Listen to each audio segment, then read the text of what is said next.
Have you ever heard of artificial cranial deformation? You might think that these kinds of skulls couldn't belong to humans, but I assure you, they are all human. This intriguing practice involves altering the natural growth pattern of a baby's skull through external force and has a rich, ancient history. The earliest written records of cranial deformation date back to around 400 BCE, documented by Hippocrates.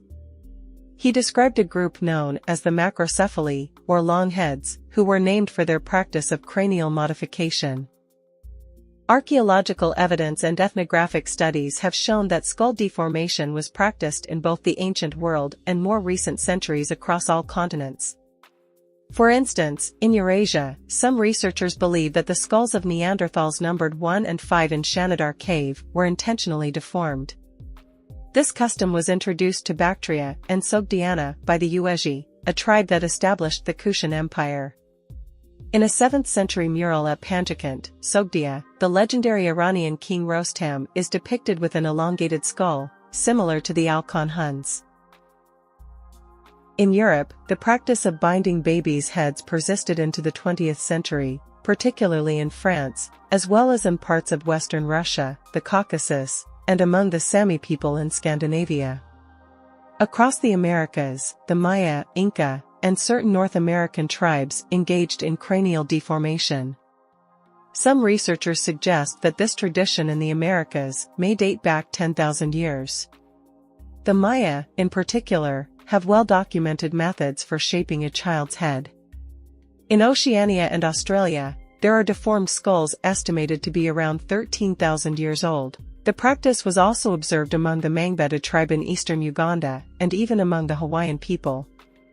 In Africa, the Mangbetu elongated their heads by wrapping babies' heads tightly with cloth, known as limpombo, to achieve their distinctive appearance. This practice began to decline in the 1950s. The deformation process typically begins just after birth and continues for a few years until the desired shape is achieved or the child rejects the apparatus.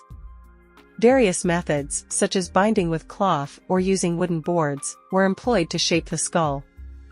According to a modern theory, cranial deformation was likely performed to signify group affiliation or demonstrate social status. For example, in the Nahai-speaking area of Tomman Island and the southwestern Malacalan region, individuals with elongated heads were considered more intelligent, of higher status, and closer to the spiritual world. Interestingly, there is no statistically significant difference in cranial capacity between artificially deformed skulls and normal skulls in Peruvian samples, indicating that these modifications were more cultural and social rather than functional. If you found this topic fascinating, be sure to subscribe to our YouTube channel and hit the notification bell to stay updated with our latest videos. Share your thoughts and questions in the comments. We look forward to hearing from you.